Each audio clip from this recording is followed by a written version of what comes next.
So I guess Feather is more of like a crowd control buff kind of character and not a direct fighter. Which, I mean, she hints something in the chapter about having something else up her sleeve, which I would assume so, considering she should be powerful and capable. I would, it's something that would make complete sense for like a military to have some super buff character, which I'm fine with.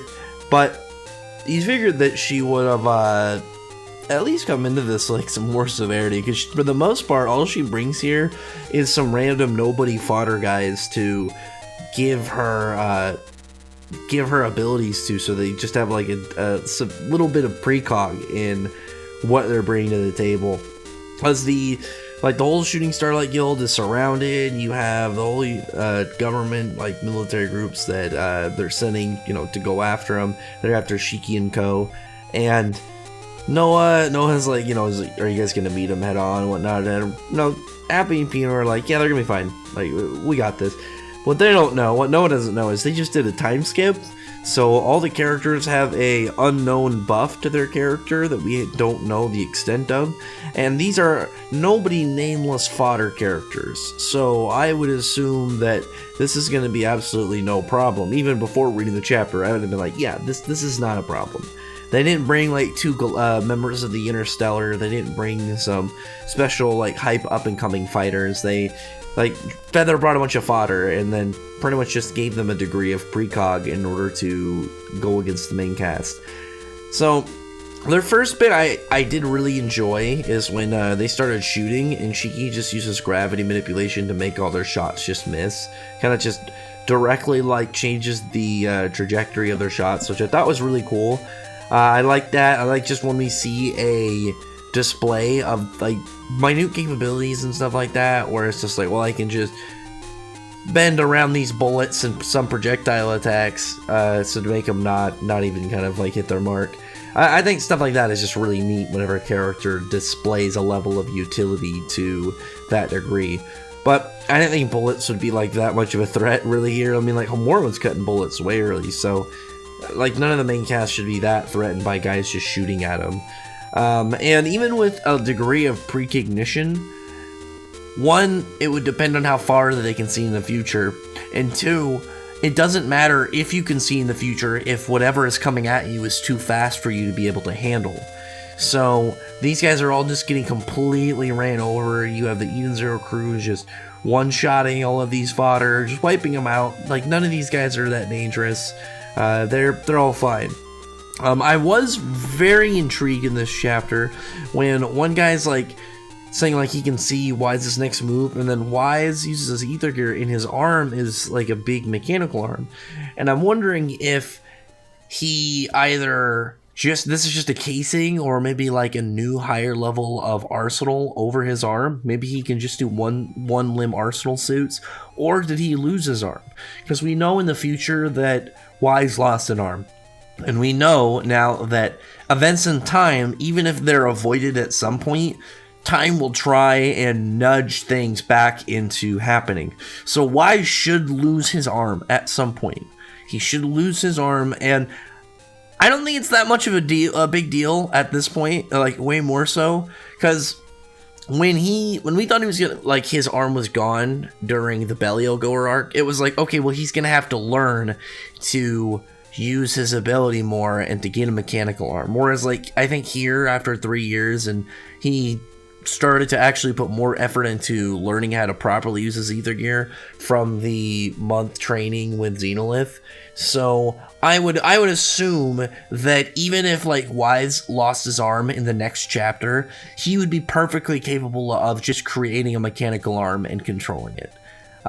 I think it's more interesting if we just find out he lost it during the adventure, rather than he just can do one part of his suit at a time, like Elfman with his takeovers just doing one arm. I'm fine with either, but I would actually really prefer that he lost his arm and this is just something that he has, a humanoid looking arm that he can transform. I think that would be really cool. That would be really nice. Like Shiki's eye, where it's it's mechanical, but we don't know it's mechanical most of the time. But obviously, Wise can manipulate it to do different things with this power, which would make sense of why we see his ether lines on it, and what looks like the arm is like transforming, but again, I can't tell if it's transforming or if it's something again like the Arsenal suit, doing Arsenal suit things. After that point, you have Captain Connor kind of just talking to Noah. They're just going back and forth about like the strength of these characters and how they're all orphans, all these these wayward people that have all joined the Eden Zero crew. I did like Happy Bot having like a way to fight back against like these random fodder guys, because one thing with like Fairy Tale Happy, he's able to he's just fast. He can like just high speed move around people, trip them, run into them. Like he has ways of combating people, whereas like Eden Zero Happy, his thing was turning into guns, and for the longest time all he could really do was turn into a gun and like kind of just shoot at people if Rebecca's not there, like try really hard to shoot. And, he got his little lightsaber tail. I like that, his little ether sword, and then here he's got like a little cannon. I like that he got some stuff. I thought that was actually a really nice thing to add to him, because another big gap is the Happy in Eden Zero, and it's one of the things that I think people really forget about. It's like Plu is in all the series, but like Plu is not Plu isn't relevant in Fairy Tail or Eden Zero as he is Wraith Master. Happy is in both series, but Eden Zero Happy isn't nearly as relevant as the Fairy Tail Happy. And again, I would assume that when Mishima does another series, when he has Pino show up as a cameo, she will be a minor role that is just somebody we see sometimes, similar to like how Happy and Plu were. But Happy Bot having a little bit of an upgrade for him when we don't nearly have as much content for him as a character as we did with Fairy Tail Happy, or we do in Eden Zero with Pino. So I just like that. I thought that was just a nice little attention. I also like the design of it. He just has like this little back turret that he bends over and shoots at people. One thing I do want to talk about in this is that Rebecca having Overdrive, and it makes sense from the standpoint of it's been 3 years, and after Wise learned it in like a month and Sylph learned it in like a month, I would assume that Rebecca would be able to have it. My question though is like, it doesn't look like other ether gears. Like it has the ears and the cattail, but like it doesn't have the parts where like the body turns black the same way. Just a little odd. And we still don't know if there's any upgraded versions, or is this just her form? Like, is there anything further in Overdrive that we don't know about? I do wish though still that Overdrive was more rare and hard to get, because though I do think it makes complete sense for Rebecca to be able to have Overdrive after a 3-year time skip where all the cast was together and they were all actively doing stuff, I do think it's just another sign that like Overdrive doesn't have that same impact that like Dragon Force does. It's way more of it's way more of just something that you achieve rather than it is like a big milestone. I think, at least after the previous arc, and then now where it's like Shiki getting Overdrive was like a big spectacle, but since then everybody else is way more casual in how they've dropped their forms. Again, this one, Shuriz was casual. Then the main cast members in the Narrow arc, they had theirs as a surprise for their fights, but they were done way less in a big grand moment and more like okay, I'm gonna have to show you this move kind of way.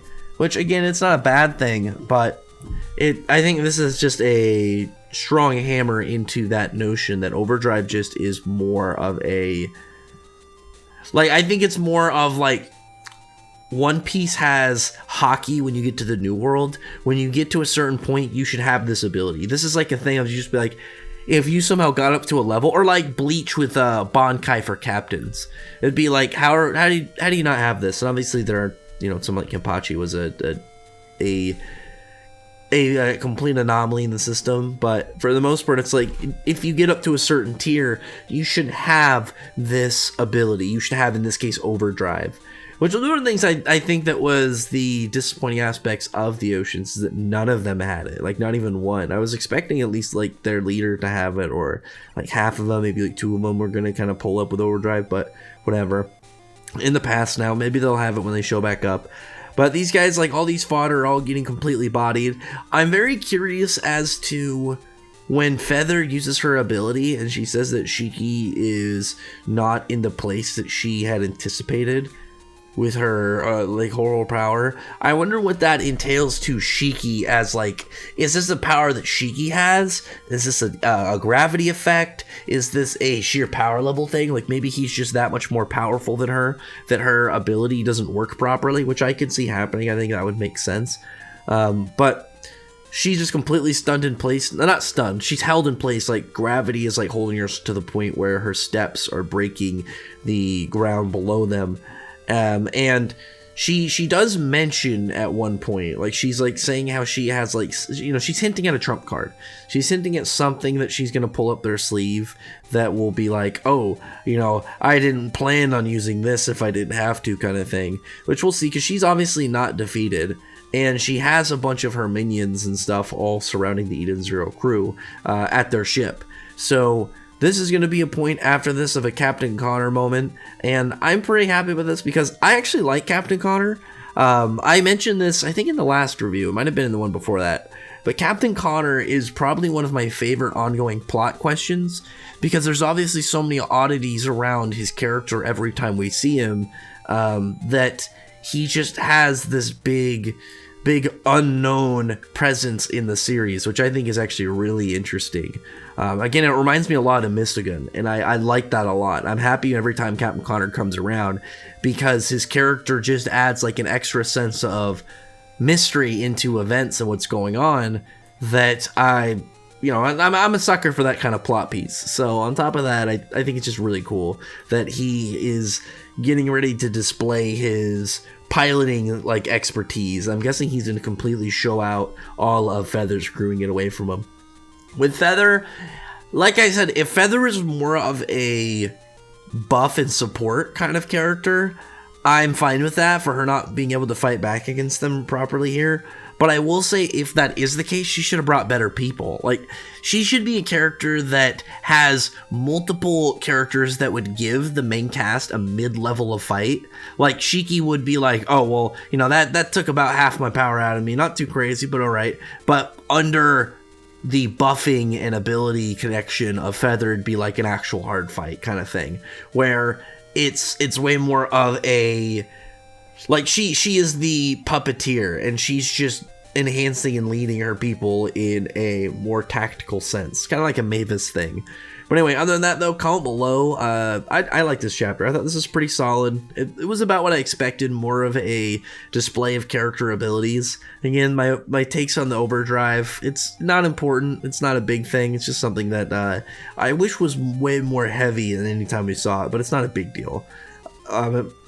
It might not be of what Mishima was intending, and it might have been more, like I said, something like, oh, well, every captain is going to have Bankai, all these, like, Arankar are going to have Resurrection kind of things. Like, it's just the standard of when you get to a certain... like, you should have it when you get to a certain point in power levels and tiering. But outside of that, it was enjoyable. I like seeing them, you know, to run against these fodder characters. It's nice to see characters get a flex every once in a while, especially with some of the smaller characters, like Happy Bot getting like a moment. I thought that was pretty cool. But anyway, on that, like I said, comment below, thumbs up the video, but friend, like button, subscribe button, check out my other videos. But that, please subscribe, and thank you all for listening. Bye.